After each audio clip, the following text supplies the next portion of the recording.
നമസ്കാരം, എല്ലാവർക്കും ചാനലിലേക്ക് സ്വാഗതം. ഇന്നത്തെ വീഡിയോ നമ്മുടെ ഡിഗ്രി സ്റ്റുഡൻസിന് വേണ്ടിയിട്ടുള്ള വീഡിയോ തന്നെയാണ്. Doctor Ambedkar's concluding speech in constituent assembly എന്നുള്ള വീഡിയോയുടെ പാർട്ട് 2 ആണ്.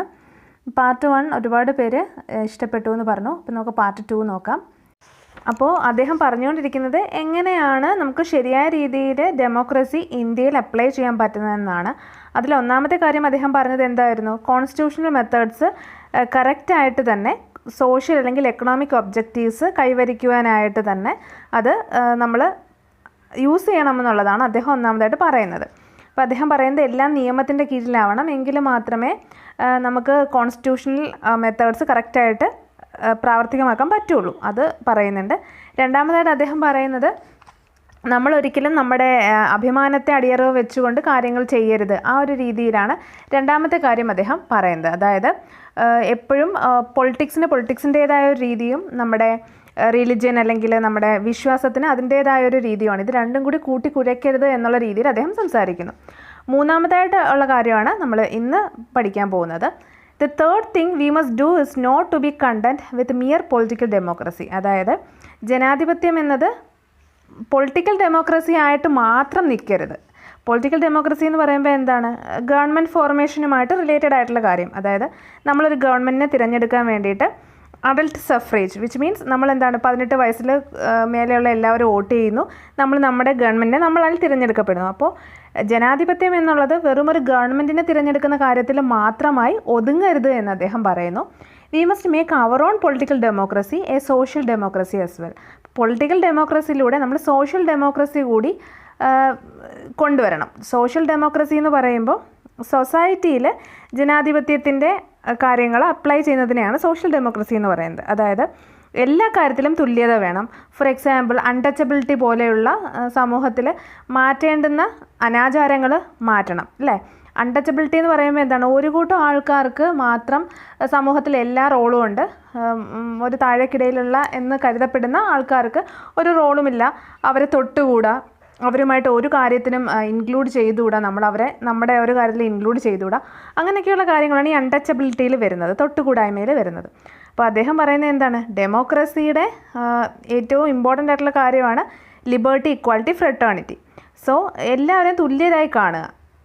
ഈ ഒരു ജനാധിപത്യം രാഷ്ട്രീയത്തിൻ്റെ കാര്യത്തിൽ മാത്രമല്ല, സമൂഹത്തിൻ്റെ കാര്യത്തിലും കൂടി അപ്ലൈ ചെയ്യണം. എല്ലാ കാര്യത്തിലും ജനാധിപത്യം കറക്റ്റായിട്ട് അപ്ലൈ ചെയ്തെങ്കിൽ മാത്രമേ നമ്മുടെ സോ കോൾഡ് ഡെമോക്രസി എന്ന് പറയുന്നത് കൊണ്ട് ഗുണമുണ്ടാവൂ എന്നാണ് അദ്ദേഹം സംസാരിക്കുന്നത്. നിങ്ങൾക്ക് മനസ്സിലായി എന്ന് വിചാരിക്കുന്നു. ബേസിക്കലി നമ്മൾ മനസ്സിലാക്കേണ്ട ഒരു കാര്യം ഈ പൊളിറ്റിക്കൽ ഡെമോക്രസി എന്താണ്, സോഷ്യൽ ഡെമോക്രസി എന്താണ്, അത് നമ്മൾ മനസ്സിലാക്കിയിരിക്കണം. അതാണ് ഞാൻ പറഞ്ഞത്.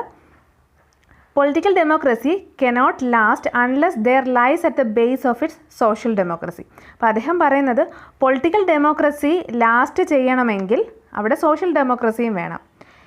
അതായത് നമ്മുടെ സമൂഹത്തിലും ജനാധിപത്യ രീതിയിൽ തന്നെ കാര്യങ്ങൾ നടക്കണമെങ്കിൽ മാത്രമേ നമ്മുടെ പൊളിറ്റിക്സിലും democracy പ്രാവർത്തികമാവുകയുള്ളൂ.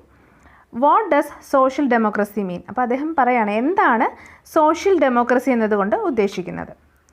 It means a way of life which recognizes liberty, equality and fraternity as the principles of life. അപ്പോൾ ഇതൊരു ഇമ്പോർട്ടൻറ്റ് ക്വസ്റ്റ്യൻ ആണ്. എന്താണ് സോഷ്യൽ ഡെമോക്രസി? അല്ലെങ്കിൽ കറക്റ്റ് ഡെമോക്രസി കൊണ്ടുവരുന്നതിന് വേണ്ടിയിട്ട് social democracy and political democracy വേണമെന്ന് പറയുന്നു. അപ്പം എന്താണ് ഈ സോഷ്യൽ ഡെമോക്രസി എന്ന് വെച്ചാൽ?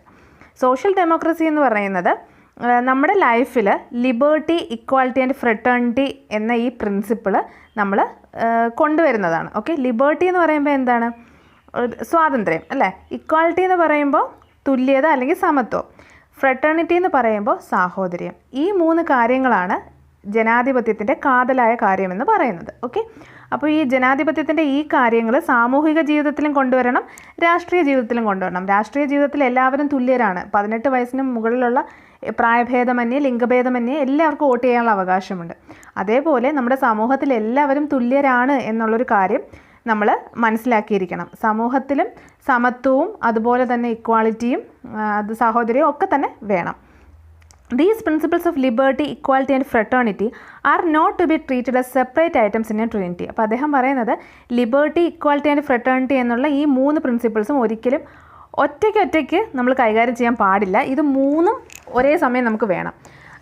സമൂഹത്തിൽ ഇപ്പം ഇക്വാളിറ്റി മാത്രം ഉണ്ട്, ബാക്കി രണ്ടും ഇല്ലെന്നുണ്ടെങ്കിൽ ഇക്വാളിറ്റി കൊണ്ട് വലിയ കാര്യമൊന്നുമില്ല. അതാണ് അദ്ദേഹം പറഞ്ഞു വരുന്നത്. These principles of liberty, equality and fraternity are not to be treated as separate items in a trinity. They form a union of trinity in the sense that to divorce one from other is to defeat the very purpose of democracy. നമ്മൾ ഒരു കാര്യം മാത്രം പിന്തുടരുന്നു, അതായത് നമുക്ക് സാഹോദര്യം മാത്രമുണ്ട്, നമ്മളെല്ലാവരെയും brother സിസ്റ്ററായിട്ട് കണക്കാക്കുന്നു. പക്ഷേ ലിബർട്ടിയോ അല്ലെങ്കിൽ തുല്യതയോ സമത്വമോ ഒന്നുമില്ല. സാഹോദര്യം മാത്രം ഉണ്ടെന്നുണ്ടെങ്കിൽ അതുകൊണ്ട് വർക്ക് ചെയ്യില്ല. ഇനി ഇക്വാലിറ്റി മാത്രമുണ്ട്, സമത്വം മാത്രമുണ്ട്, ബാക്കിയൊന്നുമില്ല. തുല്യതയുണ്ട്, സ്വാതന്ത്ര്യവും ഇല്ല, നമുക്ക് സ്വാതന്ത്ര്യവും ഇല്ല, അതുപോലെ തന്നെ സാഹോദര്യവും ഇല്ല എന്നുണ്ടെങ്കിൽ അതുകൊണ്ട് കാര്യമില്ല, അല്ലേ? തുല്യത ഉണ്ടെന്ന് പറഞ്ഞിട്ട് എന്താ കാര്യം? നമുക്ക് സ്വാതന്ത്ര്യം വേണ്ടേ, സാഹോദര്യം വേണ്ടേ? അതില്ലെന്നുണ്ടെങ്കിൽ കാര്യമില്ല. അപ്പോൾ നിങ്ങൾക്ക് ആ ഒരു സെൻസ് മനസ്സിലാവുന്നുണ്ടെന്ന് വിചാരിക്കുന്നു. Liberty cannot be divorced from equality. Liberty ഇക്വാലിറ്റിയിൽ നിന്ന് മാറ്റി നിർത്താനായിട്ട് സാധിക്കില്ല. ഇത് രണ്ടും ആവശ്യമാണ്. Equality cannot be divorced by liberty. അതുപോലെ തന്നെ ഇക്വാലിറ്റി ഇല്ലാതെ ലിബർട്ടി പറ്റില്ല, ലിബർട്ടി ഇല്ലാതെ ഇക്വാലിറ്റിയും പറ്റില്ല. രണ്ടും അത്യാവശ്യമാണ്. Nor can liberty and equality B divorced from fraternity. അതുപോലെ തന്നെ ലിബർട്ടി ഇക്വാലിറ്റിയും ഒരിക്കലും ഫ്രട്ടേണിറ്റിയിൽ നിന്ന് മാറ്റി നിർത്താനും പറ്റില്ല. Without equality liberty would produce the supremacy of few over the many. Equality ഇല്ലാതെ ലിബർട്ടി മാത്രം ഉണ്ടെങ്കിൽ കുറച്ച് ആൾക്കാരുടെ മേൽക്കോയ്മ മാത്രമേ നമുക്ക് കാണാനായിട്ട് സാധിക്കുകയുള്ളൂ. അപ്പോൾ ഒന്ന് ആലോചിച്ച് നോക്കാം, തുല്യത ഇല്ലെന്ന് വിചാരിക്കുക, പക്ഷേ നമുക്ക് സ്വാതന്ത്ര്യമുണ്ട്. അങ്ങനെയാണെന്നുണ്ടെങ്കിൽ കുറച്ച് ആൾക്കാർ മാത്രം ആ സ്വാതന്ത്ര്യം അനുഭവിക്കും, ബാക്കിയുള്ളവർക്ക് ആ സ്വാതന്ത്ര്യം കിട്ടില്ല. അതുകൊണ്ടാണ് പറയുന്നത് സ്ത്രീയും പുരുഷനും തുല്യരാണ് എന്ന് പറയുന്നത്. എന്തുകൊണ്ടാണ്? ഇപ്പോൾ സ്ത്രീ പുരുഷ തുല്യത ഇല്ലെന്ന് വിചാരിക്കുക, അതേസമയം സ്വാതന്ത്ര്യം ആവശ്യത്തിൽ കൂടുതലുണ്ടെന്ന് വിചാരിക്കുക. അങ്ങനെയാണെങ്കിൽ എന്താണ്, സ്ത്രീയെ അടിച്ചമർത്തി പുരുഷൻ മുന്നോട്ട് വരും, അല്ലേ? അതല്ലെങ്കിൽ ഇപ്പോൾ സ്ത്രീ പുരുഷ സമത്വത്തിൻ്റെ കാര്യമാണ് ഈ പറയുന്നത്. അതുപോലെ ലോവർ ക്ലാസ് അപ്പർ ക്ലാസ് ഒന്ന് ആലോചിച്ച് നോക്കാം. നമുക്ക് സ്വാതന്ത്ര്യമുണ്ട്, ഇക്വാലിറ്റി ഉണ്ടെന്ന് വെക്കാം, ലിബർട്ടി ഉണ്ടെന്ന് വെക്കാം, ഇക്വാലിറ്റി ഇല്ല, തുല്യതയില്ല. അങ്ങനെയാണെങ്കിൽ അപ്പർ ക്ലാസ് പീപ്പിൾ മുകളിലോട്ട് വരും, ലോവർ ക്ലാസ് പീപ്പിളിനെ അടിച്ചമർത്തും. അപ്പോൾ രണ്ട് കാര്യങ്ങളും ആവശ്യമാണ്. നമുക്ക് ലിബർട്ടി ആവശ്യമാണ്, ഇക്വാലിറ്റി ആവശ്യമാണ്. അപ്പം ഫ്രട്ടേണിറ്റി മാറ്റി നിർത്താൻ പറ്റില്ല, ഫ്രട്ടേണിറ്റി ആവശ്യമാണ്. കാരണം നമുക്ക് സ്വാതന്ത്ര്യമുണ്ട്, തുല്യതയുണ്ട്, പക്ഷേ നമുക്ക് ഒരു സാഹോദര്യം മനസ്സിലില്ലെന്നുണ്ടെങ്കിൽ, എല്ലാവരും നമ്മുടെ ബ്രദർ സിസ്റ്ററാണ് എന്നുള്ളൊരു ഫീലിംഗ് നമ്മുടെ ഉള്ളിലില്ല എന്നുണ്ടെങ്കിൽ, നമ്മുടെ മനസ്സിൽ ആ ഹ്യൂമാനിറ്റി എന്നുള്ളൊരു കോൺസെപ്റ്റ്, മനുഷ്യത്വം എന്നുള്ളൊരു കോൺസെപ്റ്റ് ഉണ്ടാവില്ല. നമുക്ക് സ്വാതന്ത്ര്യമുണ്ട്, തുല്യതയുണ്ട്, അപ്പോൾ നമുക്ക് ഒരാളെ സ്വന്തം എന്ന് കാണേണ്ട ആവശ്യം അവിടെ വരുന്നില്ല. അപ്പോൾ ഫ്രട്ടേണിറ്റി എന്നുള്ള കോൺസെപ്റ്റും വേണം. ഈ 3 കോൺസെപ്റ്റ്സും ഇമ്പോർട്ടൻ്റ് ആണ്, അത് മാറ്റി നിർത്താൻ പറ്റില്ല, 3 ഒരുമിച്ച് തന്നെ വേണം. Equality without liberty would kill individual initiative. Without fraternity liberty and equality could not become a natural course of thing. അപ്പം ഇക്വാലിറ്റി ഉണ്ട്, ലിബർട്ടി ഇല്ല, അല്ലെങ്കിൽ ലിബർട്ടി ഉണ്ട്, ഇക്വാലിറ്റി ഇല്ല. അപ്പം ഇത് രണ്ടും ആവശ്യമാണെന്ന് നമ്മൾ നേരത്തെ പറഞ്ഞു. ഇക്വാലിറ്റി വിതൗട്ട് ലിബർട്ടി, ഇക്വാലിറ്റി ഉണ്ട് പക്ഷേ ലിബർട്ടി ഇല്ലാത്തൊരു അവസ്ഥ. അങ്ങനത്തെ ഒരു അവസ്ഥ ശരിക്കും വന്നു കഴിഞ്ഞാൽ നമ്മൾ ഓരോ ഇൻഡിവിജ്വൽസിൻ്റെ എക്സിസ്റ്റൻസിനെ തന്നെ അത് ബാധിക്കും എന്നാണ് പറയുന്നത്. Without fraternity liberty and equality could not become a natural course of thing. അപ്പോൾ ഇത് 3 ആവശ്യമാണ്. സാഹോദര്യമില്ലാതെ ലിബർട്ടിയും ഇക്വാലിറ്റിയും ഉണ്ടായിട്ടും കാര്യമില്ല. ഞാൻ നേരത്തെ അതെല്ലാം ഡീറ്റെയിൽഡ് ആയിട്ട് തന്നെ പറഞ്ഞു. It would require a constable to enforce them. We must begin by acknowledging the fact that there is complete absence of 2 things in Indian society. അപ്പം നമ്മൾ മനസ്സിലാക്കേണ്ട ഒരു കാര്യം, ഇന്ത്യൻ സൊസൈറ്റിയിൽ 2 കാര്യങ്ങൾ ഇപ്പോൾ കംപ്ലീറ്റ് ആയിട്ട് ഇല്ല എന്ന് അദ്ദേഹം പറയുന്നു. ഇപ്പോൾ ഇൻ ദ സെൻസ് അദ്ദേഹം പറയുന്നത് എപ്പോഴാണ്? 1949 അതായത് 1950 ഇന്ത്യ റിപ്പബ്ലിക് ആവുമെന്ന് പറയുന്നു. അപ്പോൾ അതിന് മുൻപാണ് അദ്ദേഹം പറയുന്നത്. 1949 കോൺസ്റ്റിറ്റ്യൂഷൻ വരുന്നതിന് തൊട്ട് മുൻപുള്ള സ്പീച്ചല്ലേ. അപ്പോൾ ആ സമയത്ത് ആ സാമൂഹിക വ്യവസ്ഥയാണ് അദ്ദേഹം സംസാരിക്കുന്നത്. One of these things is equality. അപ്പം 2 കാര്യങ്ങൾ നമ്മുടെ ഇന്ത്യൻ സൊസൈറ്റിയിൽ ആബ്സെൻ്റ് ആണ്. ഒന്നാമത്തെ കാര്യം എന്ന് പറയുന്നത് ഇക്വാലിറ്റിയാണ്. On the social plane, we have in India a society based on the principle of graded equality, which means elevation for some and degradation for other. Social plane means സൊസൈറ്റിയുടെ കാര്യത്തിൽ, സാമൂഹികമായ കാര്യത്തിൽ നോക്കിക്കഴിഞ്ഞാൽ നമുക്ക് മനസ്സിലാവും ഇന്ത്യയിൽ സാമൂഹികമായിട്ട് സൊസൈറ്റി ബേസ്ഡ് ഇക്വാലിറ്റി ഇല്ല, അല്ലെങ്കിൽ പ്രിൻസിപ്പിൾ ഓഫ് ഗ്രേഡഡ് ഇൻഇക്വാലിറ്റിയാണ് ഉള്ളത്. അതായത് ചിലർക്ക് ഇക്വാലിറ്റി ഉണ്ട്, ചിലർക്ക് ഇക്വാലിറ്റി ഇല്ല. അങ്ങനത്തെ ഒരു അവസ്ഥയാണ് സാമൂഹികമായി നോക്കിയാൽ നമുക്ക് കാണാനായിട്ട് സാധിക്കുന്നത്. അതായത് ചില ആൾക്കാർക്ക് എലിവേഷൻ ഉണ്ട്, ചില ആൾക്കാർക്ക് അവർക്ക് മുന്നോട്ട് വരാം, അവർക്ക് ഇക്വാലിറ്റി ഉണ്ട്. പക്ഷേ മറ്റു ചിലർ ഡീഗ്രേഡ് ചെയ്ത് ഇട്ടേക്കാണ്, മറ്റു ചിലർക്ക് എന്തില്ല, ഇക്വാലിറ്റി ഇല്ല. അതായത് സമൂഹത്തിൽ മുൻനിരയിൽ നിൽക്കുന്ന സോ കോൾഡ് റിച്ച് ആയിട്ടുള്ള ആൾക്കാർക്ക് ഇക്വാളിറ്റി ഉണ്ട്. അതേസമയം അതേസമയം പാവപ്പെട്ടവർക്ക് എന്തില്ല എന്ന് പറയുന്നു, ഇക്വാളിറ്റി ഇല്ല. അത് തന്നെയാണ് ഇവിടെ ഉദ്ദേശിക്കുന്നത്. ഓൺ ദ എക്കണോമിക് പ്ലെയിൻ, ആദ്യം പറഞ്ഞ സോഷ്യൽ പ്ലെയിനിലാണെങ്കിൽ ഇനി പറയുന്നത് എക്കണോമിക് പ്ലെയിനിലാണ്. അത് സാമ്പത്തികപരമായിട്ട് നോക്കുകയാണെങ്കിലും അല്ലെങ്കിൽ സാമ്പത്തികത്തിൻ്റെ കാര്യത്തിൽ നോക്കുകയാണെങ്കിലും we have a society in which there are some who have immense wealth as against many who live in abject poverty.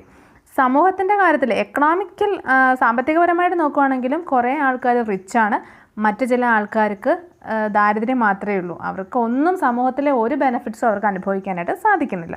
അതുകൊണ്ട് തന്നെയാണ് അദ്ദേഹം പറയുന്നത് നമ്മുടെ സൊസൈറ്റിയിൽ രണ്ട് കാര്യങ്ങളില്ല, അതിലൊന്ന് ഇക്വാളിറ്റി ആണ് എന്ന് അദ്ദേഹം പറയുന്നത്.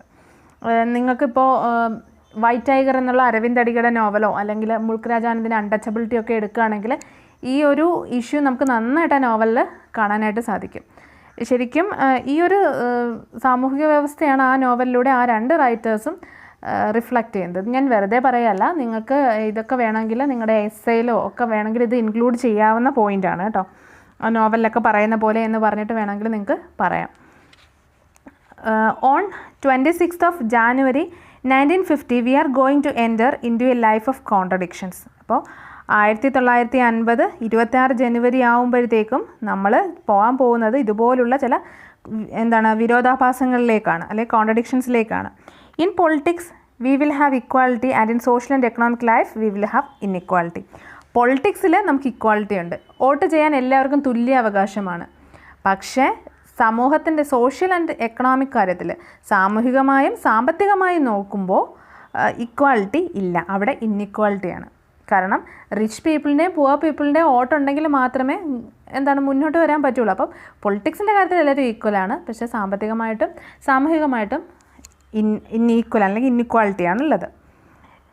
In politics we will be recognising the principle of one man one vote and one vote one value. പൊളിറ്റിക്സിൽ ഒരാൾക്ക് ഒരു വോട്ട്, ആ ഒരു വോട്ടിന് ഒരു വാല്യൂ ആണുള്ളത്. ഇപ്പോൾ അത് പുവർ പീപ്പിൾ വോട്ട് ചെയ്താലും ശരി, റിച്ച് പീപ്പിൾ വോട്ട് ചെയ്താലും ശരി, അല്ലെങ്കിൽ അൺടച്ചബിൾ ആയിട്ടുള്ള ഒരാൾ വോട്ട് ചെയ്താലും ശരി, അപ്പർ ക്ലാസ് പീപ്പിൾ വോട്ട് ചെയ്താലും ശരി, അവർക്ക് എല്ലാവർക്കും ഒരേ വാല്യൂ തന്നെയാണ്, വോട്ടിന് ഒരേ വാല്യൂ ആണ്. അതേസമയം സൊസൈറ്റിയിലേക്ക് അല്ലെങ്കിൽ എക്കണോമിക്സിൻ്റെ കേസിൽ വരുമ്പോൾ രണ്ടും രണ്ട് വാല്യൂ ആണ്. In our social and economic life we shall by reason of our social and economic structure continue to deny the principle of one man one value.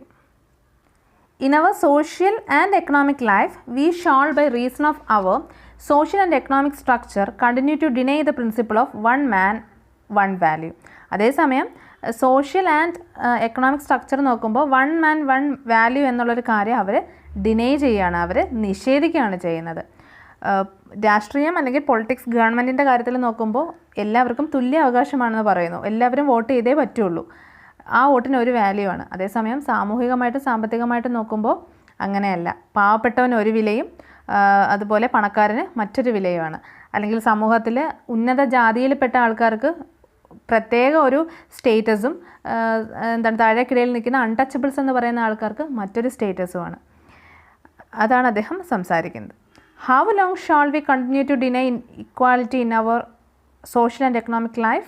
If we continue to deny it for a long, we will do so only by putting our political democracy in peril. അപ്പോൾ അദ്ദേഹം പറയുന്നത് എത്ര നാൾ നമ്മളിങ്ങനെ സാമ്പത്തികമായിട്ടും സാമൂഹികമായിട്ടുമുള്ള കാര്യത്തിൽ തുല്യത നിഷേധിച്ചുകൊണ്ട് വോട്ടിൻ്റെ കാര്യത്തിൽ മാത്രം തുല്യത, പൊളിറ്റിക്കലായിട്ടുള്ള കാര്യത്തിൽ മാത്രം തുല്യത പറഞ്ഞുകൊണ്ട് എങ്ങനെ മുന്നോട്ട് പോകും? അങ്ങനെ പോകും തോറും പൊളിറ്റിക്കൽ ഡെമോക്രസി തന്നെയാണ് പെരലിലാവുന്നത്. പെരൽ മീൻസ് ഡേഞ്ചർ എന്നുള്ള മീനിങ് ആണ്. അപകടത്തിലാവുന്നത് ഈ പൊളിറ്റിക്കൽ ഡെമോക്രസി തന്നെയാണ്. We must remove this contradiction at the earliest possible moment or else those who suffer from inequality will blow up the structure of political democracy which this assembly has so laboriously built up. അപ്പോൾ നമ്മൾ എന്ത് ചെയ്യണം? ഈ ഒരു contradiction നമ്മൾ remove ചെയ്യാനായിട്ട് ശ്രമിക്കുക. എല്ലാവർക്കും തുല്യരാണ് അല്ലെങ്കിൽ എല്ലാവരും തുല്യരാണ് എന്നുള്ളത് നമ്മൾ സമൂഹത്തിൽ കൊണ്ടുവരാനായിട്ട് ശ്രമിക്കുക. Or else those who suffer from inequality will blow up the structure of political democracy. അതുകൊണ്ട് അല്ലെങ്കിൽ സമൂഹത്തിൽ താഴേക്കിടയിൽ നിൽക്കുന്ന ആൾക്കാർ അവരെന്ത് ചെയ്യും? ഭാവിയിൽ അതൊരു റിവോൾട്ടിലേ അവസാനിക്കുകയുള്ളൂ. ഒത്തിരി അനുഭവിച്ച് മടുത്തു കഴിയുമ്പോൾ അവരും എന്ത് ചെയ്യാൻ തുടങ്ങും? റെസിസ്റ്റ് ചെയ്യാനായിട്ട് തുടങ്ങും. അത് പൊളിറ്റിക്കൽ ഡെമോക്രസിയെ നശിപ്പിക്കും. മനസ്സിലായല്ലേ? ഇപ്പം നേരത്തെ നമ്മൾ പറഞ്ഞില്ലേ, കോൺസ്റ്റിറ്റ്യൂഷൻ കൃത്യമായിട്ടുള്ള രീതിയിൽ വരണം, ലോ കൃത്യമായിട്ടുള്ള രീതിയിൽ വന്നാൽ സത്യാഗ്രഹവും നോൺ വയലൻസും ഒക്കെ നമുക്ക് സമൂഹത്തിൽ നിന്ന് എടുത്ത് മാറ്റാൻ പറ്റും. കാരണം എല്ലാവർക്കും നിയമത്തിലൂടെ പരിരക്ഷ കിട്ടുമ്പോൾ പിന്നെ നമ്മൾ എന്തിനാ വെറുതെ ഇങ്ങനെയുള്ള കാര്യങ്ങളിലേക്ക് ഏർപ്പെടുന്നത് അല്ലേ? നമുക്ക് സൊസൈറ്റി ഒരു പരിരക്ഷ തരുന്നില്ല, ലോ ഒരു പരിരക്ഷ തരുന്നില്ല എന്ന് വരുമ്പോഴാണ് നമ്മൾ റിവോൾട്ട് നടത്തുന്നത്. പക്ഷേ ഇവിടെ റിച്ച് പീപ്പിളിനും പുവർ പീപ്പിളിനും ഒരേപോലെ ഇൻഇക്വാലിറ്റി കിട്ടുന്നില്ല എന്നുണ്ടെങ്കിൽ റിച്ച് പീപ്പിൾ അവർക്ക് മാത്രമേ എല്ലാം അനുഭവിക്കുന്നുള്ളൂ, എല്ലാ തരത്തിലുള്ള സുഖ സൗകര്യങ്ങളും റിച്ച് പീപ്പിളിനേ ഉള്ളൂ. പുവർ പീപ്പിളിന് ഈവൻ ഫുഡ് പോലും ഇല്ല എന്നുണ്ടെങ്കിൽ നാളെ അവർ റിവോൾട്ട് ചെയ്യും. റിവോൾട്ട് ചെയ്യുമ്പോൾ നമ്മുടെ പൊളിറ്റിക്കൽ ഡെമോക്രസി അപ്പാടെ തകർന്നു പോകുമെന്നാണ് അദ്ദേഹം പറയുന്നത്. അതുകൊണ്ട് തന്നെ നമ്മൾ എന്ത് അവോയ്ഡ് ചെയ്യണം? ഇങ്ങനെയുള്ള ഈ ഒരു സ്ട്രക്ചർ നമ്മൾ ഈ ഒരു ഇന്നിക്വാളിറ്റി, ഒരാൾക്ക് സ്വാതന്ത്ര്യം മറ്റൊരാൾക്ക് സ്വാതന്ത്ര്യം ഇല്ല, അല്ലെങ്കിൽ മറ്റൊരാൾക്ക് ഒരാൾക്ക് അവകാശങ്ങളെല്ലാം ഉണ്ട് മറ്റൊരാൾക്ക് അവകാശങ്ങളില്ല എന്നുള്ളത് വന്നു കഴിഞ്ഞാൽ ഭാവിയിൽ അത് പൊളിറ്റിക്കൽ ഡെമോക്രസിയെ തന്നെയാണ് ബാധിക്കുന്നത്. അവകാശമില്ലാത്തവൻ അവൻ സമരം ചെയ്യും, അവൻ പ്രശ്നം ഉണ്ടാക്കും, അത് പൊളിറ്റിക്കൽ ഡെമോക്രസിയെ തന്നെയാണ് ബാധിക്കുന്നത്. അപ്പോൾ എല്ലാവർക്കും കാര്യങ്ങൾ തുല്യമായി കൊടുക്കണം. അപ്പോൾ ഒന്ന് ആലോചിച്ച് നോക്കുക, എത്ര നന്നായിട്ടാണ് അദ്ദേഹം കാര്യങ്ങൾ മുൻകൂട്ടി കാണുന്നതെന്ന് നമ്മൾ നോക്കുക. സമൂഹത്തിൽ അദ്ദേഹം പറഞ്ഞ അതേ കാര്യങ്ങളൊക്കെ തന്നെ ഇന്നും റെലവൻ്റ് ആണ്. ഇന്നും നമ്മുടെ സമൂഹത്തിൽ പലരും അദ്ദേഹം പറഞ്ഞിട്ടുള്ള എല്ലാ കാര്യങ്ങളും അനുഭവിക്കുന്നുണ്ട്. അപ്പോൾ ദീർഘദൃഷ്ടിയുള്ളൊരു മനുഷ്യനാണ് അദ്ദേഹം എന്ന് നമ്മൾ ആലോചിക്കേണ്ടതായിട്ടിരിക്കുന്നു അല്ലേ? ഇത്ര നന്നായിട്ട് കാര്യങ്ങൾ അദ്ദേഹം മുൻകൂട്ടി പറഞ്ഞു തരുന്നു. The second thing we are wanting in is recognition of the principle of fraternity. അപ്പോൾ അദ്ദേഹം പറഞ്ഞത് എന്താ? രണ്ട് കാര്യങ്ങൾ നമ്മുടെ ഇന്ത്യൻ സൊസൈറ്റിയിൽ ഇല്ലെന്നല്ലേ. ഒന്നാമത്തെ കാര്യം ഇക്വാളിറ്റിയാണ്, രണ്ടാമത്തെ കാര്യം ഫ്രട്ടേണിറ്റിയാണ്, സാഹോദര്യമാണ്. വാട്ട് ഡസ് ഫ്രട്ടേണിറ്റി മീൻ? എന്താണ് ഫ്രട്ടേണിറ്റി എന്നുള്ളത് കൊണ്ട് ഉദ്ദേശിക്കുന്നത്? Fraternity means a sense of common brotherhood of all Indians being one people. Fraternity എന്ന് പറയുന്നത് എന്താണ്? ഒരു കോമൺ ബ്രദർഹുഡാണ്. എല്ലാവരും സഹോദരന്മാരാണ്, എല്ലാ ഇന്ത്യക്കാരും സഹോദരന്മാരാണ്, എല്ലാവരും ഒറ്റക്കെട്ടാണ്, അല്ലെങ്കിൽ ഒരു രാജ്യത്തിൻ്റെ പ്രജകളാണ് എന്നുള്ള ആ ഒരു വിശ്വാസം തന്നെയാണ് ഫ്രട്ടേണിറ്റി എന്ന് പറയുന്നത്. It is the principality and solidarity to social life. അപ്പോൾ ഫ്രട്ടേണിറ്റി എന്ന് പറയുന്നൊരു പ്രിൻസിപ്പിൾ ഉണ്ടെങ്കിൽ മാത്രമേ നമുക്ക് എല്ലാവർക്കും യൂണിറ്റി എന്ന് പറയുമ്പോൾ ഐക്യം, സോളിഡാരിറ്റി എന്ന് പറയുമ്പോൾ ഐക്യദാർഢ്യം എന്ന് പറയത്തില്ലേ, സിമിലർ മീനിങ് തന്നെയാണ്. അപ്പോൾ how difficult it is can be realised from the story related by James Bryce in his volume in American Commonwealth about United States of America. So അദ്ദേഹം ഒരു സ്റ്റോറി പറയാണ്, which is written by James Bryce. അദ്ദേഹത്തിൻ്റെ ഒരു വോളിയമായിട്ടുള്ള American Commonwealth എന്നുള്ള ബുക്കിൽ അദ്ദേഹം United സ്റ്റേറ്റ്സിനെ പറ്റി പറഞ്ഞിട്ടുള്ള സ്റ്റോറി അംബേദ്കർ ഈ ഒരു പെർട്ടിക്കുലർ സ്പീച്ചിൽ കോട്ട് ചെയ്യുവാണ്. The story is I propose to recount it in the words of Bryce himself that. അപ്പോൾ അദ്ദേഹം പറയുകയാണ്, ഞാൻ ബ്രൈസിൻ്റെ വേർഡ്സ് തന്നെ യൂസ് ചെയ്തുകൊണ്ട് അത് നറേറ്റ് ചെയ്യുകയാണ്. Some years ago the American Protestant Episcopal Church was occupied by its Ternial Convention in revising its liturgy. It was thought desirable to introduce among the short sentence prayers a prayer for the whole people, and an eminent New England divine proposed the words, "O Lord, bless our nation." So, Bryce പറയുന്നൊരു സ്റ്റോറിയാണ്. കുറേ വർഷങ്ങൾക്ക് മുൻപ് Protestant episcopal church, അതായത് ഒരു ചേർച്ചാണ്, അപ്പം ഒരു ക്രിസ്ത്യാനിറ്റിയിലെ തന്നെ ഒരു വിഭാഗത്തിൽപ്പെട്ട ആൾക്കാരുടെ ചേർച്ച്, ആ ചേർച്ചിൽ പ്രൊട്ടസ്റ്റൻസിൻ്റെ ചേർച്ചാണ്. ആ ചർച്ചിൽ വെച്ചിട്ട് ഒരു ട്രിനിയൽ കൺവെൻഷൻ മീൻസ് 3 വർഷം കൂടി ഇരിക്കുമ്പോൾ ഉണ്ടാകുന്നൊരു കൺവെൻഷനാണ്. അതിൽ അവരുടെ ലിതർജി മീൻസ് അവരുടെ വചനങ്ങൾ അല്ലെങ്കിൽ ആരാധനാക്രമങ്ങൾ, ആരാധനയ്ക്ക് വേണ്ടി ഉപയോഗിക്കുന്ന ഡിഫറെൻറ്റ് സെൻറ്റൻസസിനെ പറ്റിയിട്ടൊക്കെ പറയുമ്പോൾ ഒരു ന്യൂ ഇംഗ്ലണ്ട് ഡിവൈൻ, അതായത് ഡിവൈൻ മീൻസ് ഒരു ഭക്തൻ, അദ്ദേഹം പറയാണ് നമുക്ക് ഈ ഓ ലോർഡ് ബ്ലെസ് അവർ നേഷൻ എന്നുള്ള വേർഡ് അഡോപ്റ്റ് ചെയ്യാമെന്ന് അദ്ദേഹം പറയുന്നു. അപ്പോൾ ഓ ലോർഡ് ബ്ലെസ് അവർ നേഷൻ എന്ന് വെച്ചാൽ എന്താണ്? നമ്മുടെ രാജ്യത്തെ ബ്ലെസ് ചെയ്യുക, അങ്ങനത്തെ ഒരു നമ്മുടെ നേഷനെ ബ്ലെസ് ചെയ്യുക എന്നൊരു കോട്ട് നമുക്ക് ഇൻക്ലൂഡ് ചെയ്യാമെന്ന് പറയുന്നു. Accepted one afternoon on the spur of the moment, the sentence was brought up next day for reconsideration when so many objections were raised by the laity to the word nation as importing too definite a reorganization of national unity that it was dropped, and instead they adopted the word, "O Lord, bless these United States." അപ്പോൾ ഒരുപാട് ആൾക്കാർ spur of the moment means ആ ഒരു ആർഗ്യുമെൻറ്റിൽ ഏർപ്പെട്ടു എന്നാണ് പറയുന്നത്. ആ ഒരു ഉച്ചയ്ക്ക് നിറയെ ആർഗ്യുമെൻറ്റിൽ ഏർപ്പെട്ടിട്ട് അവസാനം എല്ലാ ആ ഒരു ഇടവകയിലുള്ള സകല ആൾക്കാരും ആ ഒരു വേർഡ് വേണ്ട എന്നുള്ള രീതിയിലുള്ള ആർഗ്യുമെൻറ്റിൽ ഏർപ്പെട്ടു. എന്നിട്ട് അവർ നേഷൻ എന്നുള്ള വേർഡിന് പകരം അവർ ഏത് വേർഡാണ് യൂസ് ചെയ്തതെന്ന് പറയുന്നു, ആൾക്കാർ. ലെയ്റ്റി മീൻസ് പീപ്പിൾ. അപ്പോൾ കോമൺ പീപ്പിൾ പറഞ്ഞു നേഷൻ എന്നുള്ള വേർഡിന് പകരം നമുക്ക് സ്റ്റേറ്റ്സ് എന്നുള്ള വേർഡ്, യുണൈറ്റഡ് സ്റ്റേറ്റ്സ് എന്നുള്ള വേർഡ് അഡോപ്റ്റ് ചെയ്താൽ മതിയെന്ന് പറയുന്നു. കാരണം നേഷൻ എന്ന് പറയുമ്പോൾ ഒറ്റക്കെട്ട് അല്ലെങ്കിൽ ഒരു രാജ്യത്തിൻ്റെ കീഴിലുള്ള എല്ലാ ആൾക്കാരെയുമാണ് നേഷൻ എന്ന് പറഞ്ഞ് ഉദ്ദേശിക്കുന്നത്. മനസ്സിലായില്ലേ? അപ്പോൾ അവിടെ എല്ലാവരും വരും. അതേസമയം യുണൈറ്റഡ് സ്റ്റേറ്റ്സ് എന്ന് പറയുമ്പോൾ നിങ്ങൾക്കറിയാം കുറേ സ്റ്റേറ്റ്സ് ചേർന്നതാണ് അമേരിക്ക എന്ന് പറയുന്നത്. അപ്പോൾ യുണൈറ്റഡ് സ്റ്റേറ്റ്സ് എന്ന് പറയുമ്പോൾ ഓരോ സ്റ്റേറ്റിലുള്ള ആൾക്കാരും, അപ്പോൾ ആ ഒരു വേർതിരിവ് അവിടെ വരും. ഒറ്റക്കെട്ട് എന്നതിനേക്കാളും ഓരോ നേഷൻസ്, ഓരോ സ്റ്റേറ്റ്സിലുള്ള ആൾക്കാരും ഒറ്റക്കെട്ട്. അപ്പോൾ അങ്ങനെ വരും. അതായത് ആ ഒരു കൺട്രി മൊത്തത്തിലല്ലാതെ ഓരോ സ്റ്റേറ്റ് വൈസ് ബ്ലെസ് ചെയ്യുക, ആ ഒരു രീതിയിലേക്ക് ഐഡിയ അങ്ങനെ മതി എന്ന് ആൾക്കാർ പറയാം. There were so little solidarity in USA at the time when this incident occurred that the people of America did not think they were a nation. So അവിടുത്തെ ആൾക്കാർക്ക് ആ സമയത്ത് വളരെ കുറച്ച് ഐക്യം മാത്രമേ ഉണ്ടായിരുന്നുള്ളൂ. കാരണം അവർക്ക് ഈ 50 സ്റ്റേറ്റ്സും കൂടി ചേർന്നിട്ട് ഒരു നേഷനാണ് ഞങ്ങൾ എന്ന് വിശ്വസിക്കാൻ അവർക്ക് ബുദ്ധിമുട്ടായിരുന്നു. അവർക്ക് ഓരോ സ്റ്റേറ്റ് വൈസ് ആയിരുന്നു അവർക്ക് യൂണിറ്റി എന്ന് പറയുന്നത്. അതായത് തങ്ങളുടെ സ്റ്റേറ്റാണ് ഏറ്റവും വലിയ കാര്യം എന്നാണ് അവർ വിചാരിച്ചിരുന്നത്. അപ്പോൾ ഒരു രാജ്യത്തിനുള്ളിൽ തന്നെ ആൾക്കാർക്ക് ആ സമയത്ത് വേർതിരിവുണ്ടായിരുന്നു, ആ സമയത്ത് ഇക്വാലിറ്റി ഇല്ലായിരുന്നു. അപ്പം അതാണ് അദ്ദേഹം ചൂണ്ടിക്കാട്ടുന്നത്. If the people of United States could not feel that they were a nation, how difficult it is for Indians to think they are a nation. അപ്പോൾ യുണൈറ്റഡ് സ്റ്റേറ്റ്സിലെ ആൾക്കാർക്ക് തങ്ങളൊരു രാജ്യത്തിലുള്ള ആൾക്കാരാണ് എന്ന് ചിന്തിക്കാൻ ബുദ്ധിമുട്ടുണ്ടായിരുന്ന ഒരു സമയത്ത് എങ്ങനെയാണ് ഇന്ത്യയിലെ ആൾക്കാർക്ക് ഞങ്ങളൊരു നേഷനാണ്, ഞങ്ങൾ ഒറ്റക്കെട്ടാണെന്ന് ചിന്തിക്കാൻ പറ്റുക. I remember the days when politically minded Indians resented the expression people of India. They preferred the expression the Indian nation. I am of opinion that in believing that we are a nation, we are cherishing a great delusion. So, I remember the days when politically minded Indians resented the expression the people of India. They preferred the expression Indian nation. So, ഒരിക്കൽ ഇന്ത്യയിലെ ജനങ്ങൾ എന്നൊരു expression കൊണ്ടുവന്നപ്പോൾ ആൾക്കാർ പറഞ്ഞു Indian nation എന്നൊരു expression മതി എന്ന് ആൾക്കാർ പറയുകയുണ്ടായി.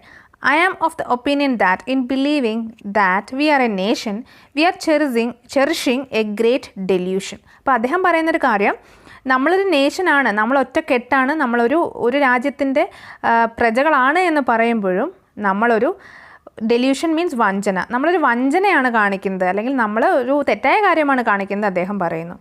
How can people divided into several thousands of castes be a nation? അപ്പോൾ അദ്ദേഹം ചോദിക്കുന്നത് എങ്ങനെയാണ് ഒരു രാജ്യത്തെ ജനങ്ങൾ പല കാസ്റ്റുകളിലായിട്ട് ഡിവൈഡ് ചെയ്യപ്പെട്ടിരിക്കുന്ന ഒരു രാജ്യത്തെ ജനങ്ങൾ എല്ലാവരും കൂടി ചേർന്ന് ഒരു നേഷൻ എന്ന് പറയുമ്പോൾ ആൾക്കാരതങ്ങനെ അക്സെപ്റ്റ് ചെയ്യും. കാരണം പലരും പല കാസ്റ്റിൽപ്പെട്ടവരാണ്, പല വിശ്വാസത്തിൽപ്പെട്ടവരാണ്.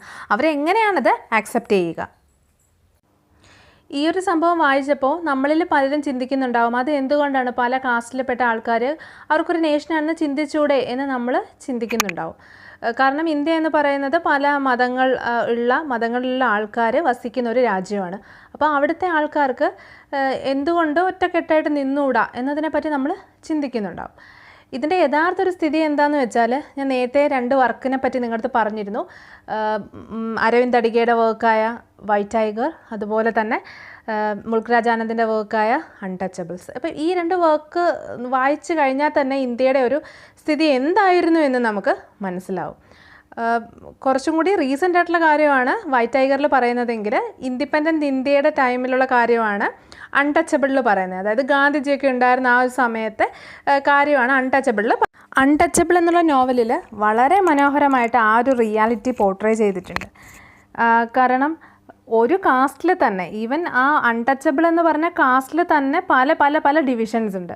അതിലെ ഏറ്റവും താഴത്തെ ഡിവിഷനാണ് അതിലെ അൺടച്ചബിൾ എന്ന നോവലിലെ സെൻട്രൽ ക്യാരക്ടറായ ബക്ക എന്നുള്ള ആ ഒരു ചെറിയൊരു പയ്യൻ. അവൻ എന്ന് പറയുന്നത് നമ്മുടെ ഈ ടോയ്ലറ്റ് ക്ലീനർ ആ ഒരു വിഭാഗത്തിൽ പെടുന്നതാണ്. അപ്പോൾ അതിൽ പറയുന്നുണ്ട് അദ്ദേഹം ഒരുപാട് അൺടച്ചബിൾസിൽ തന്നെ സ്വീറ്റ് മേക്കേഴ്സ് ഉണ്ട്, പിന്നെ അതുപോലെ തന്നെ ഒരുപാട് സബ് കാസ്റ്റുകളുണ്ട്. അതിൽ അൺടച്ചബിളാണ് ഈ ബക്ക എന്ന് പറയുന്നത്. അങ്ങനത്തെ കുറേ കാര്യങ്ങൾ നമുക്ക് ഈ ഒരു നോവൽ വായിക്കുമ്പോൾ കാണാനായിട്ട് സാധിക്കും, ഇന്ത്യയുടെ യഥാർത്ഥ സ്ഥിതി എന്തായിരുന്നു എന്ന്. ഇപ്പം നിങ്ങൾക്കൊരു ഐഡിയ കിട്ടിയിട്ടുണ്ടാവും ശരിക്കും BR അംബേദ്കർ എന്തുകൊണ്ടാണ് ഈ ഒരു പോയിൻ്റ് ഇവിടെ പറയുന്നതെന്ന്. കാരണം പലതരത്തിലുള്ള കാസ്റ്റിൽപ്പെട്ട ആൾക്കാർ, റിലിജ്യൻ പോലും അല്ല, റിലിജ്യനിൽ തന്നെ വരുന്ന കാസ്റ്റിൽ സബ് കാസ്റ്റ്, അതിൻ്റെ സബ് കാസ്റ്റ്, അങ്ങനെ വരുമ്പോൾ ആൾക്കാർ എങ്ങനെയാണ് ഒരു നേഷൻ്റെ ഉള്ളിലാണ് തങ്ങൾ നിൽക്കുക, അല്ലെങ്കിൽ ഒരു നേഷൻ്റെ ആൾക്കാരാണ് തങ്ങളെന്ന് അവർ എങ്ങനെ വിശ്വസിക്കും? കാരണം ഈ അൺടച്ചബിൾ എന്ന് പറയുമ്പോൾ അവർ ഒരുപാട് ദുരിതങ്ങൾ അനുഭവിക്കുന്നുണ്ട്. ഈവൻ ദാരിദ്ര്യത്തിൽ ജീവിക്കുന്ന ആൾക്കാരാണ്, സമൂഹത്തിൽ ഒരു വിലയില്ല, ദാരിദ്ര്യമാണ്, എങ്ങോട്ടും ഈവൻ അവർക്ക് ഒന്ന് ആരാധിക്കാനുള്ള ഒരു പവർ പോലും ഇല്ല. അമ്പലത്തിൽ കയറാനുള്ള പവറില്ല, അതുപോലെ റിലീജിയസ് ആക്ടിവിറ്റീസിൽ പങ്കെടുക്കാനുള്ള പവറില്ല, സോഷ്യൽ ആക്ടിവിറ്റീസിൽ, കല്യാണങ്ങൾക്ക്, അങ്ങനെ ഒന്നിലും പങ്കെടുക്കാനുള്ള ഒരു അവകാശം പോലും അവർക്കില്ല. അപ്പോൾ അങ്ങനെയുള്ളവർ ഇന്ത്യയുടെ ഈവൻ അവർക്ക് വോട്ടിംഗ് റൈറ്റ് ഉണ്ടാവാം, കാരണം പൊളിറ്റിക്കൽ ഡെമോക്രസിയുടെ കേസിൽ നമ്മൾ നേരത്തെ പറഞ്ഞല്ലോ. അപ്പം അവർ എങ്ങനെയാണ് എങ്ങനെയാണ് ശരിക്കും ഞങ്ങൾ ഇന്ത്യയുടെ ഭാഗമാണെന്ന് ചിന്തിക്കുക. അപ്പം അതാണ് ഇവിടെ അദ്ദേഹം പറയുന്നത്. അപ്പോൾ ഞാൻ ഈ എക്സാമ്പിൾ പറഞ്ഞത് സമയം കുറേ വേസ്റ്റ് ചെയ്യാൻ വേണ്ടിയിട്ടല്ല, നിങ്ങൾക്ക് ജസ്റ്റ് ആ ഒരു കോൺസെപ്റ്റ് ഒന്ന് മനസ്സിലാവാൻ വേണ്ടിയിട്ടാണ് കേട്ടോ. ഓൾറെഡി സമയം നമ്മൾ കൂടുതൽ എടുക്കുന്നുണ്ടെന്നൊരു പരാതി ഉള്ളതുകൊണ്ടാണ് ഞാനിത് പറഞ്ഞത്. Okay, the sooner we realize that we are not yet a nation in the social and psychological sense of the word, the better for us. For then only we shall realize the necessity of becoming a nation and seriously think of the ways and means of realizing the goal. വൈകാതെ നമ്മൾ തന്നെ മനസ്സിലാക്കുന്നുണ്ട് നമ്മളൊരു നേഷനല്ല, social and psychological സെൻസിൽ നമ്മളൊരു നേഷനല്ല എന്ന് മനസ്സിലാവുമ്പോൾ നമുക്ക് തന്നെ ഈ രാജ്യത്തിൻ്റെ പ്രവർത്തനങ്ങളിൽ അല്ലെങ്കിൽ പൊളിറ്റിക്കലായിട്ടുള്ള കാര്യങ്ങളിൽ ഇടപെടാൻ നമുക്ക് തന്നെ ഒരു നീരസം ഉണ്ടാവും. The realization of this goal is going to be very difficult, far more difficult than it has been in the United States. കാരണം യുണൈറ്റഡ് സ്റ്റേറ്റ്സിൽ കാളും ബുദ്ധിമുട്ടാണ് നമ്മുടെ ഇന്ത്യയിൽ എല്ലാവരെയും ഒരു നേഷൻ്റെ കീഴിൽ കൊണ്ടുവരാൻ, അല്ലെങ്കിൽ ഒരു നേഷൻ്റെ കീഴിലാണ് തങ്ങളെന്ന് വിശ്വസിപ്പിക്കാൻ. യുണൈറ്റഡ് സ്റ്റേറ്റ്സിലെ ആൾക്കാരെ നമുക്ക് ഇപ്പം തന്നെ എക്സാമ്പിൾ പറഞ്ഞല്ലോ, യുണൈറ്റഡ് സ്റ്റേറ്റ്സിലെ ആൾക്കാർക്ക് അവർ ഇങ്ങനെ പല സ്റ്റേറ്റുകളുടെ ഉള്ളിൽ നിൽക്കുകയാണ്, അവർക്ക് സ്റ്റേറ്റ് വലുതെന്ന് വിശ്വസിക്കുന്ന ആൾക്കാരാണ്. അവരെ വേണമെങ്കിൽ നമുക്ക് ഈ നേഷൻ്റെ കീഴിൽ കൊണ്ടുവരാം, ഞങ്ങൾ അമേരിക്കക്കാരാണ് എന്ന് അവരുടെ ഉള്ളിലൊരു ബോധം കൊണ്ടുവരാം. പക്ഷേ ഇന്ത്യയുടെ കേസിൽ എങ്ങനെയാണ് ആ ഒരു ബോധം അമേരിക്കക്കാരുടെ ഉള്ളിൽ കൊണ്ടുവന്നാൽ പോലും ഇന്ത്യക്കാരുടെ ഉള്ളിൽ തങ്ങളൊരു ഇന്ത്യക്കാരനാണ് എന്നൊരു ബോധം കൊണ്ടുവരാൻ പ്രയാസമാണ്. അതിൻ്റെ റീസൺ അദ്ദേഹം പറയുന്നത് the United States has no caste problem. United സ്റ്റേറ്റ്സിൽ എന്തില്ല? ജാതി വ്യവസ്ഥ അല്ലെങ്കിൽ ജാതിയുടെ പ്രശ്നങ്ങളൊന്നും ഇല്ല. In India there are caste. പക്ഷേ ഇന്ത്യയിൽ എന്തുണ്ട്? ജാതികളുണ്ട്, കാസ്റ്റ് ഉണ്ട്. The caste are anti national. അപ്പോൾ അദ്ദേഹം പറയുന്നത് ഈ കാസ്റ്റ് എന്ന് പറയുന്നത് ആൻറ്റി നാഷണലാണ്, ഒരു രാജ്യത്തിന് എതിരാണ് ശരിക്കും ഈ കാസ്റ്റുകൾ എന്ന് പറയുന്നത്. In the first place because they bring about separation in social life. എന്നാൽ ഒന്നാമത്തെ കാര്യം അദ്ദേഹം പറയുന്നത് എന്താണ്? ജാതി വ്യവസ്ഥ ഉണ്ടെന്നുണ്ടെങ്കിൽ അത് സാമൂഹിക ജീവിതത്തിലും ഒരു സെപ്പറേഷനാണ്. They are anti national also because they generate jealousy and antipathy between caste and cast.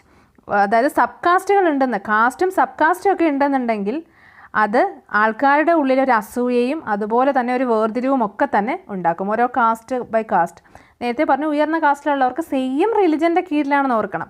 Same റിലിജൻ്റെ കീഴിൽ ഒരു കാസ്റ്റ്, ഉയർന്ന കാസ്റ്റിലുള്ളവർക്ക് തങ്ങൾ വലുതാണെന്നും താഴെ കാസ്റ്റിലുള്ളവർക്ക് തങ്ങൾ അവഗണിക്കപ്പെട്ടവരാണെന്നുമുള്ള ആ ഒരു ബോധം അവരുടെ ഉള്ളിൽ ഉണ്ടാവും. അതുവഴി അസൂയ ഉണ്ടാവും, അതുപോലെ ഒരുപാട് മനുഷ്യത്വരഹിതമായ പ്രവർത്തനങ്ങൾ ഉണ്ടാവും. But we must overcome all these difficulties if we wish to become a nation in reality. പക്ഷേ നമ്മൾ ഈ ഡിഫിക്കൽട്ടീസ് എല്ലാം തന്നെ ഓവർകം ചെയ്യണം. നമ്മളൊരു നേഷൻ്റെ കീഴിൽ നിൽക്കണം എന്ന് ആഗ്രഹിക്കുന്നുണ്ടെങ്കിൽ, ആ നേഷൻ എന്നൊരു കോൺസെപ്റ്റ് റിയാലിറ്റി ആക്കണം എന്നുണ്ടെങ്കിൽ നമ്മൾ എന്ത് ചെയ്യണം? ഈ വക എല്ലാ ഡിഫിക്കൽട്ടീസും നമ്മൾ അവോയ്ഡ് ചെയ്യണം. For fraternity can be fact only when there is a nation. Fraternity എന്നുള്ളൊരു കോൺസെപ്റ്റ് പോസിബിൾ ആവണമെങ്കിൽ നമ്മളൊരു നേഷൻ എന്നുള്ള ആ ഒരു വിശ്വാസം നമ്മുടെ ഉള്ളിൽ വരണം. Without fraternity, equality and liberty will be no deeper than coats of paint. അപ്പം എന്താണ് പറയുന്നത്? ഫ്രെറ്റേണിറ്റി, ഇക്വാളിറ്റി, ലിബേർട്ടി, ഈ 3 കോൺസെപ്റ്റ്സ് എന്ന് പറയുന്നത് വളരെ ഇമ്പോർട്ടൻ്റ് ആണ്. ഇത് 3ഉം ഒരേപോലെ വരണം, എങ്കിൽ മാത്രമേ നമ്മളിപ്പോൾ ഒരു പെയിൻറ്റ് ചെയ്യുമ്പോൾ, ഒരു വോൾ പെയിൻറ്റ് ചെയ്യുമ്പോൾ ഫസ്റ്റ് കോട്ട് കൊടുക്കും, സെക്കൻഡ് കോട്ട് കൊടുക്കും, തേർഡ് കോട്ട് കൊടുക്കും. കാരണം ഇതെല്ലാം ഇമ്പോർട്ടൻ്റ് ആണ്, മനസ്സിലായില്ലേ? അതുപോലെയാണ് ഫ്രെറ്റേണിറ്റി, ഇക്വാലിറ്റി ആൻഡ് ലിബേർട്ടി. ഇത് 3ഉം വളരെ ഇമ്പോർട്ടൻ്റ് ആണ്. These are my reflections about the task that lie ahead of us. അപ്പം ഇതൊക്കെയാണ് എൻ്റെ റിഫ്ലക്ഷൻസ്. എനിക്ക് നമ്മുടെ മുന്നിലുള്ള ടാസ്കുകളെ പറ്റി ചിന്തിക്കുമ്പോൾ എനിക്ക് തോന്നുന്നത് ഇതൊക്കെയാണ് നമുക്കിനി ഫേസ് ചെയ്യേണ്ടി വരുന്ന challenges. They may not be very pleasant to some, but they can be no gainsaying that political power in this country has too long been the monopoly of a few, and many are not only beasts of burden but also beasts of prey. അപ്പോൾ അദ്ദേഹം പറയുന്നത് എന്താണ്, ഈ പറയുന്നതൊക്കെ ചിലർക്ക് ഇഷ്ടപ്പെടില്ല. കാരണം ഇപ്പോഴും രാഷ്ട്രീയം ചിലരുടെ മൊണോപ്പൊളിയാണ്. ചിലർ മാത്രം ഇങ്ങനെ രാഷ്ട്രീയം വെച്ചുകൊണ്ടിരിക്കുകയാണ്. മനസ്സിലായില്ലേ? ഒരു കൂട്ടരുടെ കുത്തകയാണ് ഈ രാഷ്ട്രീയം. മറ്റ് ചിലർ വെറുതെ ഭാരം ചുമക്കുന്ന മൃഗങ്ങളാണ്. ബീസ്റ്റ് ഓഫ് ബേർഡൻ മീൻസ് ഭാരം ചുമക്കുന്ന മൃഗങ്ങളാണ്. അല്ലെങ്കിൽ ബട്ട് ഓൾസോ ബീസ്റ്റ് ഓഫ് പ്രേ. ചിലർ എന്താവുന്നു, ഇതിൽ ബലിമൃഗങ്ങളാവുന്നും ഉണ്ട്, ഇരയാകുന്നും ഉണ്ട്. കാരണം രാഷ്ട്രീയത്തിൻ്റെ എല്ലാ ടോപ്പിലിരിക്കുന്ന ആൾക്കാരാണ് അതെല്ലാം അതിൻ്റെ പോസിറ്റീവ്സ് എല്ലാം അനുഭവിക്കുന്നത്. നെഗറ്റീവ്സ് എല്ലാം അനുഭവിക്കുന്നത് ഇതുപോലെ താഴെത്തട്ടിലുള്ള ആൾക്കാരുമാണ്. അങ്ങനെ പാടില്ല എന്നാണ് അദ്ദേഹം പറയുന്നത്. പൊളിറ്റിക്കൽ ഡെമോക്രസി പോലെ സോഷ്യൽ ഡെമോക്രസിയും വേണം. കാരണം ഇന്ത്യയിലെ പീപ്പിൾ എല്ലാവരും ഈക്വൽ ആയിരിക്കണം. കാസ്റ്റിനും ക്രീഡിനും ഒക്കെ അപ്പുറം എല്ലാവരും എന്തായിരിക്കണം എന്ന് പറയുന്നത്, അവർ ഈക്വൽ ആയിരിക്കണം. This monopoly has not merely deprived them of their chance of betterment. It has sapped them of what may be called the significance of life. These downtrodden classes are tired of being governed. They are impatient to govern themselves. So, ഈ ഒരു monopoly, ഈ ഒരു കുത്തക അവകാശം എന്താണ്, ഒരിക്കലും നമ്മുടെ രാജ്യത്തിൻ്റെ ബെറ്റർമെൻറ്റിന്, രാജ്യത്തിൻ്റെ വികസനത്തിന് വേണ്ടിയിട്ട് ഒരിക്കലും ഇങ്ങനെ ഒരു കൂട്ടരുടെ കയ്യിൽ മാത്രം ഭരണം ഇരുന്ന് കഴിഞ്ഞാൽ, അല്ലെങ്കിൽ എന്താണ് ഈ ഒരു ഡെമോക്രസി ഇരുന്ന് കഴിഞ്ഞാൽ നടക്കില്ല. കാരണം താഴെ തട്ടിലുള്ള ആൾക്കാരെല്ലാം ഒരുപാട് സഫർ ചെയ്യുന്നുണ്ട്. അവരെ ഒരുപാട് ഭരിക്കപ്പെട്ടവരാണ്. അവരെ എല്ലാവരും ഭരിക്കാൻ ശ്രമിച്ചവരാണ്. ഇനിയും അവരെ ഭരിക്കാൻ ശ്രമിച്ചു കഴിഞ്ഞാൽ അവരൊരിക്കലും ഇമ്പേഷ്യൻ്റ് ആയിട്ട് ഇരിക്കത്തില്ല. കാരണം അവർ ഒത്തിരി സഫർ ചെയ്യുന്നുണ്ട്. This urge for self-realization in the downtrodden classes must not be allowed to develop into a class struggle or class war. It would lead to a division of house that would indeed be a day of disaster. ചിലപ്പോൾ ഈ ഒരു self realization ഡൗൺട്രോഡൻ ക്ലാസ്സിനെ അവരൊരിക്കലും ചിലപ്പം വാറിനൊന്നും വരില്ലായിരിക്കും. പക്ഷേ അതൊരു division തന്നെയാണ്. അത് നാളെ നമ്മുടെ രാജ്യത്തിന് തന്നെയാണ് അപകടം. For us has been well said by Abraham Lincoln, a house divided against itself cannot stand very long. അപ്പോൾ എബ്രഹാം ലിങ്കൺ പറഞ്ഞ പോലെ പലതായിട്ട് ഡിവൈഡ് ചെയ്ത ഒരു ഹൗസ്, അത് ഒരിക്കലും ഒരു ഹൗസ് ഇൻ ദ സെൻസ് നമുക്കിപ്പോൾ ചിന്തിക്കാം, ഒരു വീട്ടിൽ ഒരു കുടുംബത്തിലെ എല്ലാവരും പല പല തട്ടിലാണ് എന്നുണ്ടെങ്കിൽ ഒരിക്കലും എന്ത് നടക്കില്ല, ഒരു നല്ല ബെറ്റർമെൻറ്റ് ഒരിക്കലും നടക്കില്ല. Therefore, the sooner room is made for realization of their aspiration, and the better for the few, better for the country, better for the continuance of the democratic structure. This can only be done by the establishment of equality and fraternity in all spheres of life. അപ്പോൾ ഒരു രാജ്യത്തിൻ്റെ വികസനത്തിന് വേണ്ടിയിട്ട്, അല്ലെങ്കിൽ ഒരു രാജ്യത്തിലെ എല്ലാവർക്കും ഒരുപോലെ തന്നെ തുല്യത വേണമെന്നുണ്ടെങ്കിൽ ഇക്വാളിറ്റിയും ഫ്രട്ടേണിറ്റിയും എല്ലാം നമ്മൾ ജീവിതത്തിലെ എല്ലാ സ്പിയേഴ്സിലും കൊണ്ടുവരേണ്ടതിൻ്റെ ആവശ്യകതയെ പറ്റിയിട്ടാണ് അദ്ദേഹം പറയുന്നത്.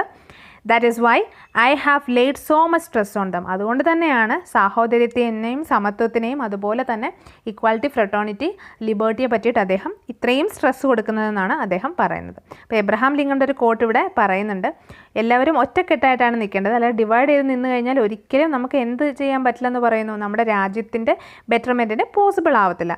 അതൊരു ഡെമോക്രാറ്റിക് സ്ട്രക്ചറിന് എതിരുമാണ്. ഓക്കെ, എല്ലാവരും ഒറ്റക്കെട്ടായിട്ട് നിന്നെങ്കിൽ മാത്രമേ കറക്റ്റ് ഡെമോക്രസി പോസിബിൾ ആവുകയുള്ളൂ. I do not wish to weary the house any further. Independence is no doubt a matter of joy, but let us not forget that this independence has thrown on us great responsibilities. അപ്പോൾ അദ്ദേഹം പറയാണ്, ഞാൻ ഒരു കാര്യം കൂടി പറയുന്നു. കാരണം independence എന്ന് പറയുന്നത്, സ്വാതന്ത്ര്യം എന്ന് പറയുന്നത് യഥാർത്ഥത്തിൽ സന്തോഷം തന്നെയാണ്. പക്ഷെ നമ്മൾ മറക്കാതിരിക്കേണ്ട ഒരു കാര്യമുണ്ട്. ഇന്ത്യക്ക് സ്വാതന്ത്ര്യം കിട്ടുന്നതിലൂടെ നമ്മുടെ ഓരോരുത്തർക്കും ഓരോ റെസ്പോൺസിബിലിറ്റീസ് കിട്ടുവാണെന്ന് നമ്മൾ വിചാരിക്കണം. അതായത് സ്വാതന്ത്ര്യം കിട്ടുന്നതിലൂടെ നമ്മൾ ഓരോരുത്തരും കുറച്ചും കൂടി ഉത്തരവാദിത്തം ഏറ്റെടുത്തേ പറ്റുള്ളൂ. കാരണം നമുക്ക് ഓരോരുത്തർക്കും ഓരോ ഉത്തരവാദിത്തം കിട്ടുവാണ്. By independence we have lost the excuse of blaming British for anything going wrong. ഇനി സ്വാതന്ത്ര്യം കിട്ടിക്കഴിഞ്ഞാൽ നമുക്കൊരിക്കലും ബ്രിട്ടീഷുകാരെ കുറ്റപ്പെടുത്താൻ പറ്റില്ല. കാരണം അവർ സ്വാതന്ത്ര്യം തന്നിട്ട് പോവുകയാണ്. അപ്പോൾ ഇനി രാജ്യത്തിന് എന്തെങ്കിലും കുഴപ്പമുണ്ടായാലും അത് ബ്രിട്ടീഷുകാരുടെ ഭരണം കൊണ്ടാണെന്ന് ഒരിക്കലും നമുക്ക് പറയാൻ പറ്റില്ല. If hereafter things go wrong, we will have nobody to blame except ourselves. അപ്പോൾ ഇതിന് ശേഷം ഇനി എന്ത് കാര്യങ്ങൾ ഇന്ത്യയിൽ നടന്നാലും നമുക്ക് ഒരിക്കലും മറ്റാരെയും കുറ്റപ്പെടുത്താൻ പറ്റില്ല. നമുക്ക് നമ്മളെ തന്നെ കുറ്റപ്പെടുത്താൻ പറ്റും. കാരണം നമ്മുടെ കുഴപ്പം കൊണ്ടാണ് ഇനി ഇന്ത്യയിൽ എന്തെങ്കിലും സംഭവിക്കുന്നുണ്ടെങ്കിൽ അത് നമ്മളുടെ കുഴപ്പം കൊണ്ട് തന്നെയാണ്. There is great danger of things going wrong. Time are fast changing. അതുമാത്രമല്ല കാര്യങ്ങൾ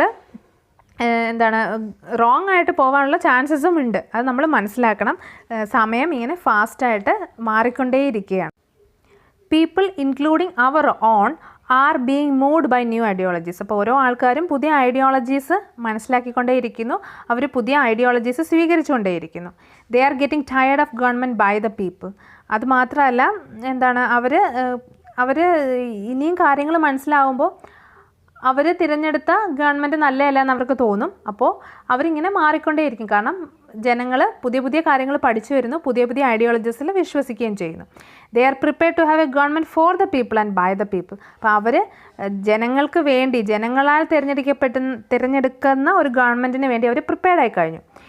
If we wish to preserve the constitution in which we have sought to enshrine the principle of government of the people, for the people and by the people, let us resolve not to be tardy in the recognition of the evils that lie across our path and which induce people to prefer government for the people to the government by the people, not to be weak in our initiative to remove dum.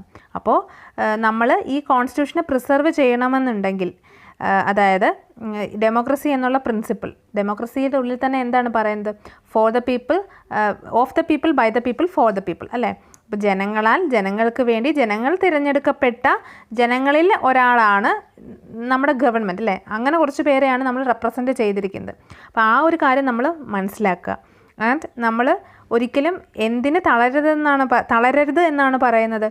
ഈവിൾസിനെ recognise ചെയ്യാൻ തളരരുത്. നമ്മുടെ പാത്തിൽ, അതായത് constitution, ഡെമോക്രസിക്ക് എതിരെ നിൽക്കുന്ന ആ ഈവിൾസിനെ, തിന്മകളെ നമ്മൾ തിരിച്ചറിയണം.